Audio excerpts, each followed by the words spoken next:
With free agency right around the corner, it's time to preview which offensive players should be targets for the Buffalo Bills today on Locked On Bills.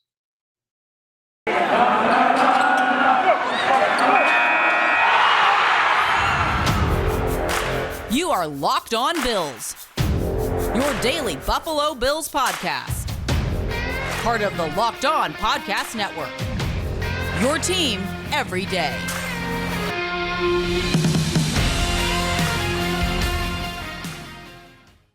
What's up, Bills Mafia? It's Joe Marino from the Draft Network, and I'm your host of Locked On Bills. Happy Wednesday to you, and thank you for making Locked On Bills your first listen every day, or if you're joining us on YouTube, your first watch every day. Speaking of YouTube, we've got something really fun coming your way Wednesday night, March 9th, 8 p.m. Eastern Time on the Locked On Bills YouTube channel. I am going to do a couple of live Buffalo Bills 7-round mock drafts, and I'm doing so with a couple of listeners. Sean Black and Daniel Bobry, they will be joining me, and we're going to do these mock drafts together. It should be really fun. I'm going to react to their picks. We're going to talk through every selection. They'll probably have a lot of questions for me regarding players, and it should be a very fun time. Again, Wednesday, March 9th, 8 p.m. Eastern Time, Locked On Bills YouTube channel. It is YouTube exclusive, so that'll be your only way to consume that content. Make sure you don't miss it. Today on the podcast, we are going to start talking about free agency and specifically the offensive side of the football. Today will be offense. Tomorrow will be defense.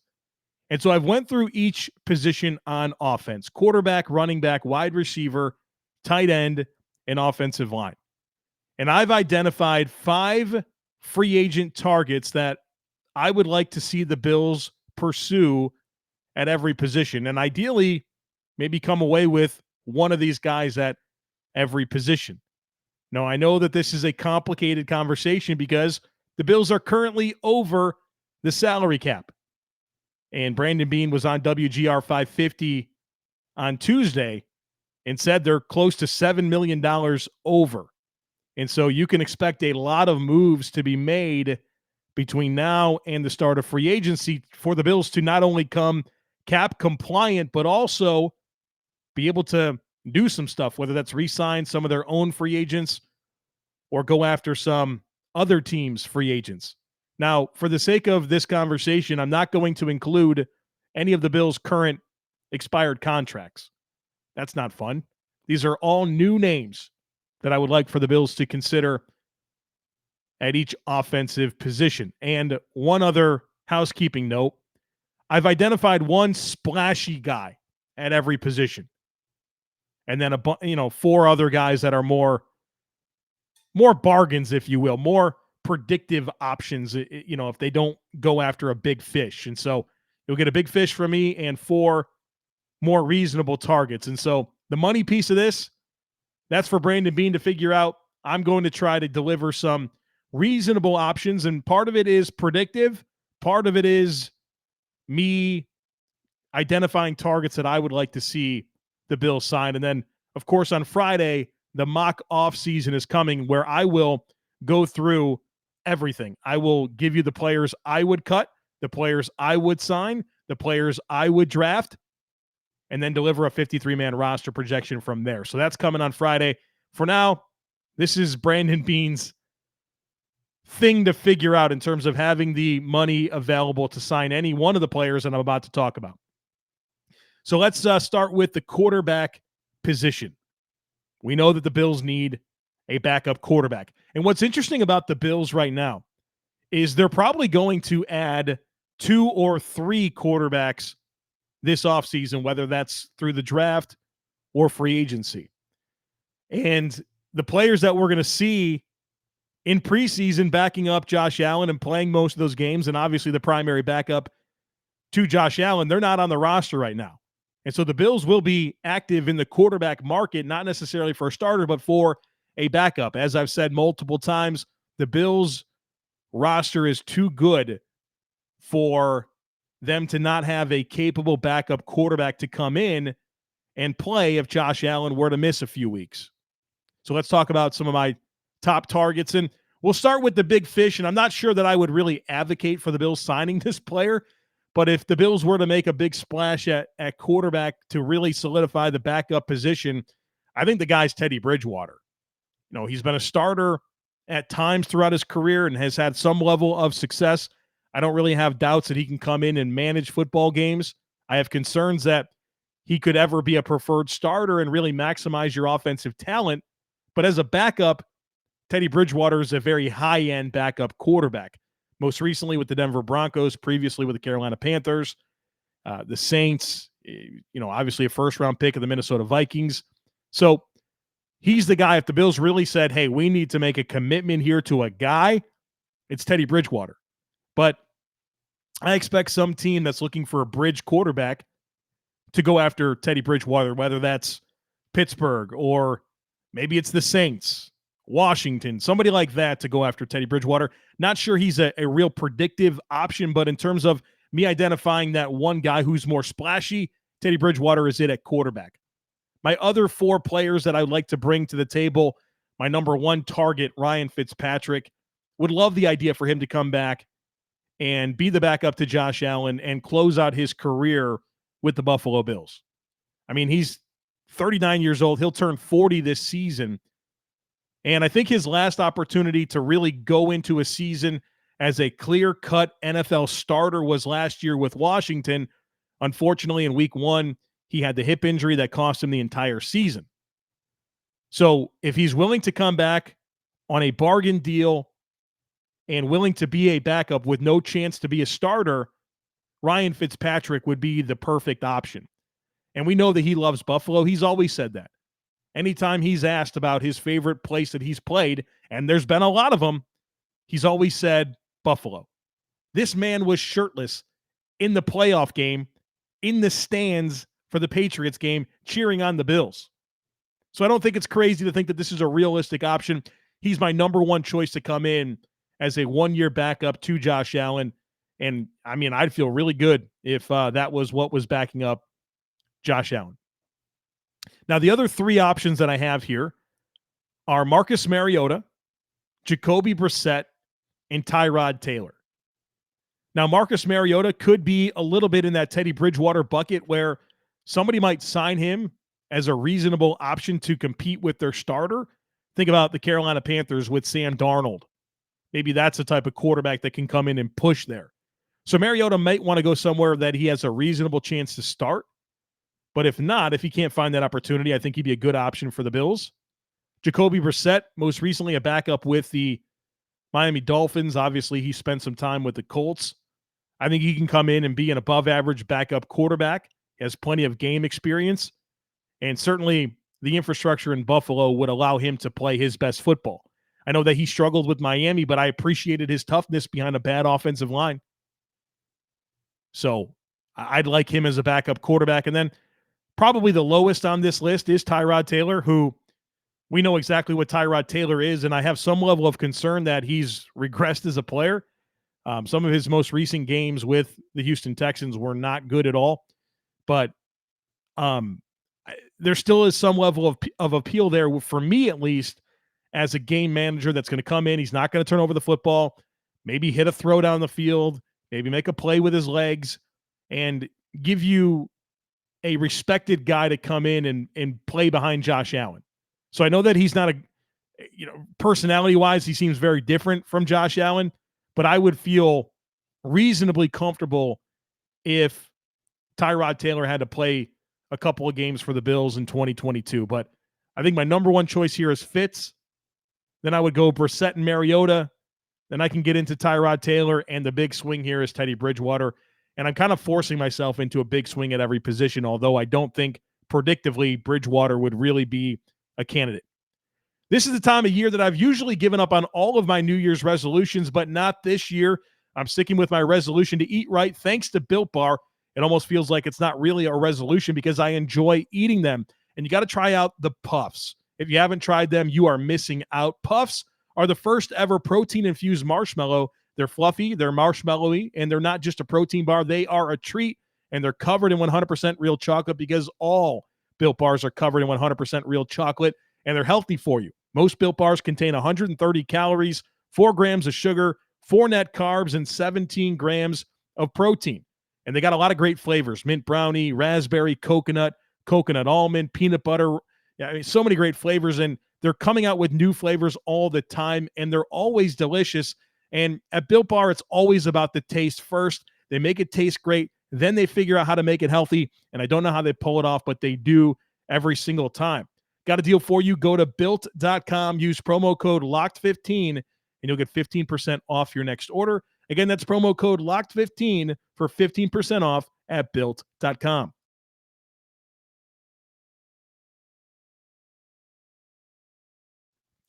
Let's move on to running backs here. Now, my big fish at running back, and again, I'm not completely convinced that I'm advocating for this player because I get a little bit concerned about what this contract could be, but I would certainly love this player in the offense, and that's Cordarrelle Patterson from the Atlanta Falcons. And I really loved what Arthur Smith did with Cordarrelle Patterson this year, getting him involved as a running back, but then also using him as in the passing game from the slot.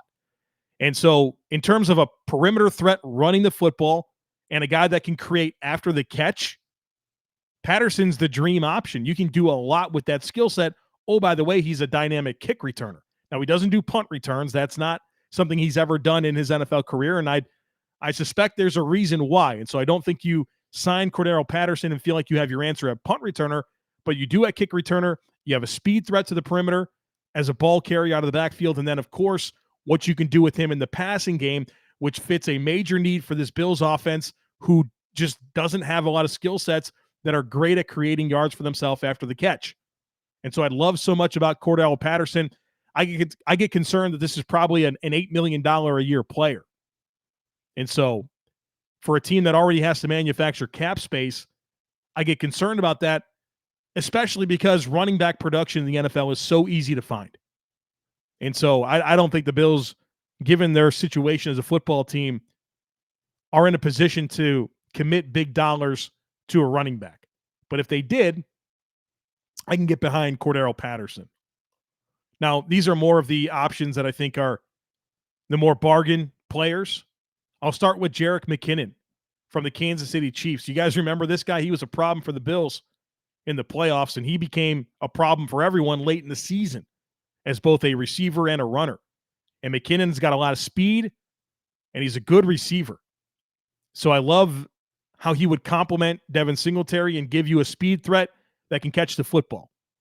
Now, I think he can come on a bargain deal because obviously he's had some injury concerns lately, but in a kind of a part-time role in Buffalo where the Bills do as good a job as any team at managing workload and keeping players healthy, I can get behind Jerick McKinnon as an option for the Bills to pursue in free agency and work with Devin Singletary in the backfield. And then you add a player in the draft to compete with Zach Moss, and I think you got a good backfield situation. Another player that I would like for the Bills to pursue that brings value as a receiver out of the backfield, J.D. McKissic from the Washington Commanders. He's been over there for the past couple of seasons. Has actually been a really productive receiver, 125 catches over the last 2 years. And so I love that. I love for the Bills to have a player like McKissic to throw the football to when, you're facing those two high safeties, and he's been extremely reliable, and he's a fairly good runner as well. Pro Football Focus projects he'll have a 2-year, $5 million contract, and I think that's a reasonable commitment for the Bills to make to a player like McKissic that I think is a good compliment to Devin Singletary. I've talked about this one before on the podcast, but D'Onta Foreman, reasonable prospect coming out of Texas, size and athleticism, had an Achilles injury that cost him some time, and then he went to the Titans last year, and I thought he was terrific. Filling in for Derrick Henry, had a lot of production, and I thought he showed some explosiveness as well, and was on a very modest deal there. And while he had some production, I don't think he's positioned himself to command a major payday, and I think his size and speed combination to go with Devin Singletary would be a good option. So D'Onta Foreman's a a running back target that I get interested in. And then the last player that I'll bring up, because I have 5 at every position, and this is one that is a little surprising perhaps when you hear the name, but Brandon Bolden from the New England Patriots. He's an older guy. He's into his 30s. But what I like about Brandon Bolden is I think he can do 3 things really well. Number one is play special teams. And as we consider Taiwan Jones potentially not being back, Brandon Bolden is an easy replacement as a guy that can play on all 4 phases of special teams at a high level. So that's something that intrigues me a lot. Also, he is a hammer between the tackles. And so for short yardage type stuff, I think you can rely on a guy like Brandon Bolden who has that squatty build and is extremely physical with, that ability to kind of move piles. And then last year for New England, he caught the football really well, had 45 catches, the most of his career. And so as a check down option that brings value in short yardage, that can pass block, that can contribute on special teams, I think he'd be really good for this backfield, especially, if Taiwan Jones is not back. And he probably brings more value than Taiwan Jones because there is something that you can get out of him on offense in terms of catching the football in short yardage, where with Taiwan Jones, he doesn't bring any value on offense. He's just a special teams guy. So I get interested in him. So my running back targets, Cordero Patterson, Jerick McKinnon, J.D. McKissick, Deonta Foreman, and Brandon Bolden. Let's talk wide receivers. My big fish at wide receiver, Christian Kirk of the Arizona Cardinals. I think in so many ways, Christian Kirk would be a great addition to the Buffalo Bills. Now, the concern there is he's probably going to command a salary that pays him in the $10 to $12 million average annual salary range. And, that's a tough contract for the Bills to absorb. But if they wanted to, they can make it happen. And here's what I like about Christian Kirk. A slot receiver, right? And potentially if Cole Beasley's not back, you're going to be looking for a player that can function from the slot, but he's a vertical threat from the slot, which is different than Cole Beasley. This is a guy that can really get down the field and win in the intermediate and deep areas of the football field. And he has experience as a punt returner. He's fielded 92 punts across 4 seasons in the NFL. The concern with Christian Kirk is that yards after catch ability is really missing from his skill set. He has not been productive after the catch, but he's a good route runner that can win down the field. He can do all the traditional slot stuff, but give you a vertical target as well. So he'd be the big fish at receiver that I'd be interested in. Now, my probably more reasonable targets for the Bills, the next one is Braxton Berrios. And I know that everybody kind of cooled on him after there was some reports that he was looking for $9 million per season. Braxton, if you can find that, go get it. But I don't think he's done enough in his NFL career to command that type of a figure. If you're not familiar with Braxton Berrios, he was with the New York Jets previously, and he came on last year as a traditional slot receiver and a really, really good return guy, especially as a punt returner. And let's not forget, the Bills need an answer at punt returner, where at the end of the season, it was basically just put Micah Hyde back there to fair catch it and make sure that, Josh Allen gets the ball back. There's nobody that they trusted to consistently field the football that's not named Micah Hyde. You saw Isaiah McKenzie back there. You saw Marquez Stevenson. And at the end of the day, it came back to Micah Hyde. So I love that Berrios can be your answer as your slot receiver and your answer as your primary return guy as a punt returner and a kick returner. And so I think he'd be a very worthwhile target for the Buffalo Bills, a younger player. I think there's some upward mobility there for him to improve. And obviously, he's never really had an opportunity to consistently gain targets in the passing game outside of, what kind of happened down the stretch for the Jets last year where, that offense stabilized when they started prioritizing getting the ball to Braxton Berrios. A few more targets that I really like. Cedric Wilson from the Dallas Cowboys. He stepped up big time for that team last year when Michael Gallup got injured. And he's a slot receiver as well. 6'2" slot receiver. So he gives you some good size there. And he actually gives you yards after catch ability. And that's what I like about him. Size, yards after catch ability. He's very, very competitive football player. I think he has some ability to win down the field. But, I just appreciate so much what he did last year for Dallas. And, I hear the way that Mike McCarthy talked about him at the Combine. And he's a player that's interesting to me. I liked him at Boise State. So as a bargain player that I think can offer some production from the slot, play outside, give you some yards after catch. I like Cedric Wilson quite a bit. The last receiver that I'll mention, I have two more receivers to give you. T.Y. Hilton from the Indianapolis Colts. He's an aging player, 32, 33 years old, but I really like how he would fit stylistically in the role that we've imagined for Emmanuel Sanders. But Emmanuel Sanders, obviously last year, kind of battled some injuries and some consistency stuff. But T.Y. Hilton could be that version of that player this year, where you trust him as an outside player and an inside player. You respect the career that he's had. You respect him as a route runner and a guy that's consistent catching the football. And I just don't know that for any team it wouldn't be worthwhile for them to consider a guy like T.Y. Hilton, who I think is a cerebral player that in a lot of ways is similar to Emmanuel Sanders. And if you can get T.Y. Hilton healthy, as a wide receiver 3-4 for you, I think you're in good shape. The last player at receiver that I'll mention is Jamison Crowder from the New York Jets. More of a true slot player.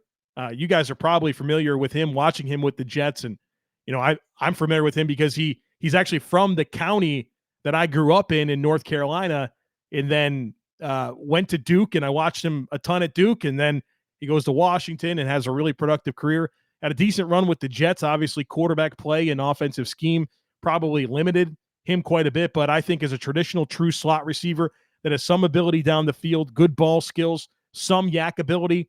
If the Bills had to move on from Cole Beasley and wanted a more traditional slot to come back in, Jamison Crowder's a player that I've always had a lot of respect for. So my big fish is Christian Kirk, and then my more reasonable options are Braxton Berrios, T.Y. Hilton, Cedric Wilson, and Jamison Crowder.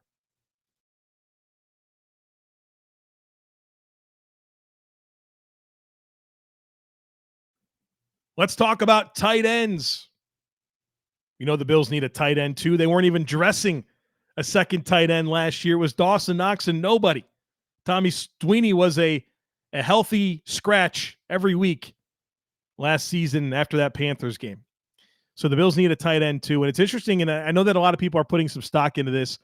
Brandon Beane was on WGR 550 on Tuesday morning, and he was asked about some schematic changes with Ken Dorsey taking over at offensive coordinator.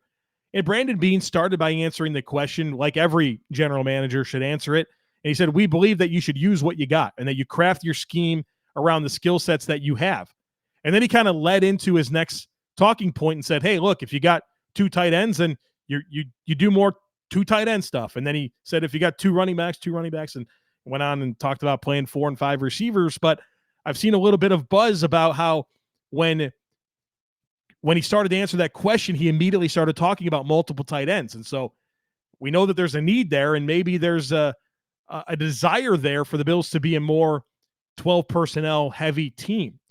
And so I have some guys here that I think are all very reasonable targets for the Bills to consider. The first one, I'll give you my big fish, and you guys know that I'm not super high on it, but Rob Gronkowski. Enough said, right? You know the player. I don't have to tell you what this player can do. But I can see it. Obviously they went after him last year. Amherst native, right? Grew up a Bills fan, kind of end his career with the Buffalo Bills, who are a Super Bowl contender. You could see it.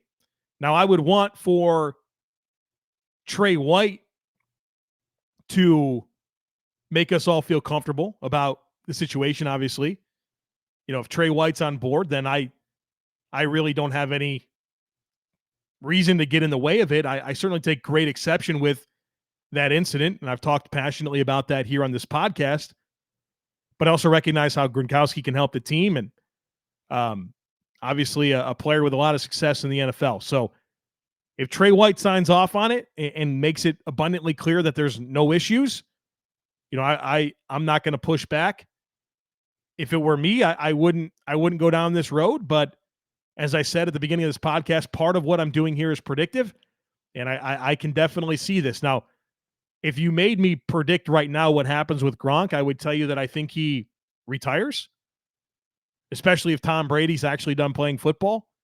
So I'm not sure that we're going to see any more Gronk, but if he is going to play and it's not going to be with Tom Brady, I think the Bills make a lot of sense. Now, these are some targets that I'm really interested in. Obviously, the money is first and foremost if it makes sense. We'll start with Will Dissly from the Seattle Seahawks, a guy that I think can come in and immediately help you in the run game as a blocker. And I think he's got a baseline skill set as a receiver, but he's an exceptional blocker. So I love that about him.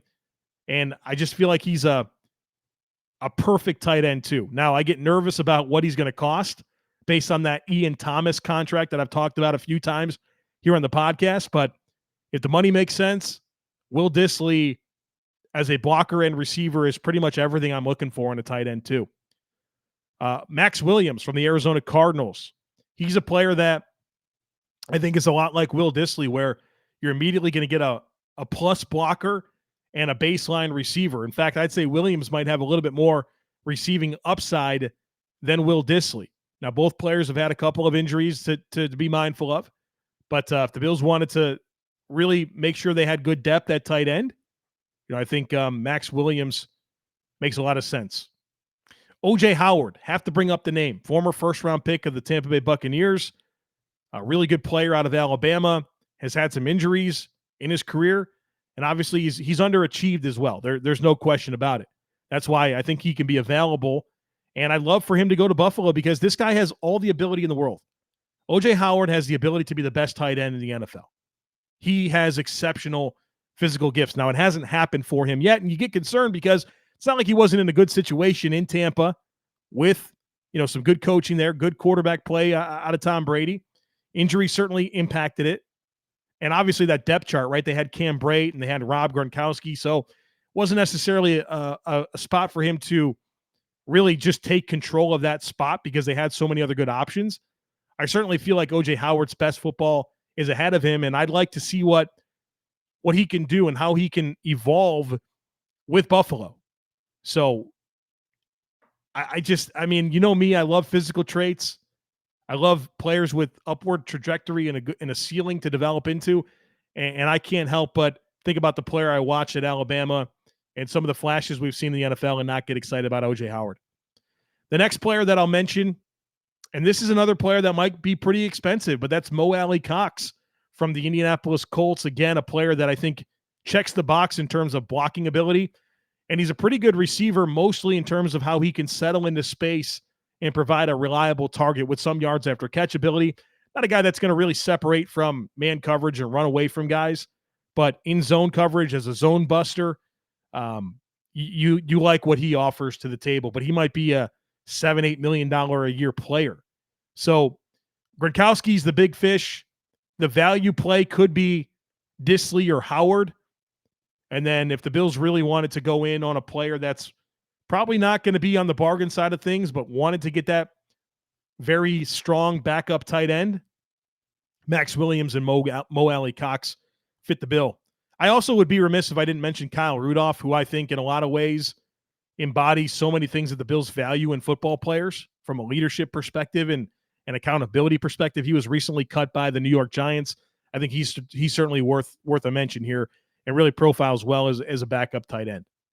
All right, let's get into some offensive line targets. And before I give you the players that stand out to me, let me tell you my prediction with the Bills offensive line. And I did this on Herd Mentality yesterday, but in case you missed that, I think here's what happens with the Bills' existing players. John Feliciano gets cut. I think Ike Bacher walks. I think Ryan Bates is re-signed. I think Darrell Williams is offered a pay cut. And if he takes the pay cut, he stays. If he doesn't, he's cut. I think Mitch Moore stays. And then I would tell you to not be surprised if Cody Ford gets a real chance to start at right guard this year. I would definitely keep that on your mind. So with that in mind, the 5 offensive linemen that I think would be good Bills targets, some of this is predictive. Some of this is just players that I would go after. But we'll start with my big fish like we have at every position, and that is Austin Corbett from the Los Angeles Rams. And, 3 of these guys that I'm going to talk about are all Aaron Kromer guys that he's coached in the past. And we know that every coach wants to kind of have some players that they're familiar with. And obviously Cromer's stepping into a situation where there was really no ties to the coaching staff. He's a new coach in this building, and obviously he's got an amazing resume coaching offensive line in the NFL, but there's nobody on this roster that's ever worked with him. Eric Wood, who's, I guess he's a team employee because of what he does with the broadcast stuff. That's the closest tie that he has to anyone in the organization. So I would expect him to go after some players that he's familiar with. And so Austin Corbett's the big fish. Was a pretty high pick for the Cleveland Browns, traded to the Rams and really blossomed under Cromer with the Rams. And I think he's a guy that you would sign and you'd pay him to be your starting right guard. So if you bring him back, if you bring in Corbett, I think you can expect that to be in correlation to Darrell Williams being cut, because I don't think you're going to have both of those players. This is a player you would sign to start at guard, but he gives you mobility. And he gives you familiarity with Cromer. And I think that he'd be the big fish that predictively I would expect, or I don't know if expect is the right word, but if the Bills were to go after a big fish at offensive line, I think it would be Corbett. The next guy is Joseph Noteboom, another Cromer guy from the Rams, has played as a spot starter throughout his career, and he's played at multiple spots, right? He's played guard and he's played tackle. That's what I love about Noteboom is I think he can help you as a backup on the outside and a backup on the inside. The Bills probably will have 2 or 3 guys that can play center and guard, but, not a whole lot of tackle guard combinations. And Noteboom as a guy who's familiar with Cromer that can play multiple positions, that's still young. He just finished his rookie contract. He really intrigues me as a versatile backup that you can bring in. And, let's say you do move on from Darrell Williams and you bring back Ryan Bates. And so you have Bates, Noteboom, and Cody Ford competing for, your 2 spots at guard. It's not that bad of a situation. Austin Blythe, he's a player, again, a Cromer guy, played his best football with Cromer back in 2020 with the Rams. And, he went to the Chiefs and they had this guy named Creed Humphrey and Trey Smith that really emerged for them and kind of blocked Blythe's ability to get on the field. But you go back to 2020 with Cromer and Blythe was a really, really productive player and a guy that can play center and guard, especially if the team moves on from, say, John Feliciano. You're going to want another backup that can play both spots. They can snap and play guard. And Blythe is a player that I would expect the Bills to have a lot of interest in. Now, 2 guys that are not Cromer guys that are at least interesting for me to bring up. Connor McDermott, former Buffalo Bill, went to the New York Jets, started late in the season this year and actually played pretty well. He's a player that I feel like just has a really tight bond with a lot of the guys still on the Buffalo Bills, right? Like if you follow Instagram, you'll see that Connor McDermott has a relationship with several Bills players still. And I think he was signed off the practice squad. So it was a situation where the Bills didn't release him or anything like that. But now that he's back on the open market, a guy that can play swing tackle left and right side, that has ties to the organization, that has friendships and relationships already on the team, he makes a lot of sense. And the last guy that I'll mention at offensive line is Lane Taylor. And Lane Taylor is a player that I have a lot of respect for. He's an older guy, 32, 33 years old, mostly spent his career with the Green Bay Packers, where he was really productive as a guard, both sides, left and right, as a backup. And, Green Bay's had a lot of injuries on their offensive line, and he's been asked to fill in a lot of tough spots, even played some snaps at left tackle. And I've always thought that he's come in and done a good job when called upon. And, he got signed by Houston this past year, which is a dumpster fire situation, which was not conducive for him playing well. But if you get that player from Green Bay that can come in and be a versatile backup, steady veteran to have off the bench, I think you're quite happy. So my O-line targets are Austin Corbett as the big fish, Joseph Noteboom, Austin Blythe, Connor McDermott, and Lane Taylor. So there you have it. My top 5 free agent targets for the Buffalo Bills at every offensive position. Tomorrow is defense, so that should be fun. We'll do the same thing. Friday, the mock offseason, and tonight on YouTube again, 8 p.m. Eastern time, Wednesday, March 9th, doing a couple of live 7-round Buffalo Bills mock drafts with Sean Black and Daniel Bobry, and it is going to be a lot of fun. Don't miss it. Check out Locked On Bills on YouTube. And of course, if you're listening to us on the podcast feed, thank you as well. Wherever you are listening, we're free and available on all platforms. Make sure that you're subscribed. Would love it if you took a second to rate, review, share the podcast. Hope you have a great rest of your day, and I look forward to catching up with you again tomorrow.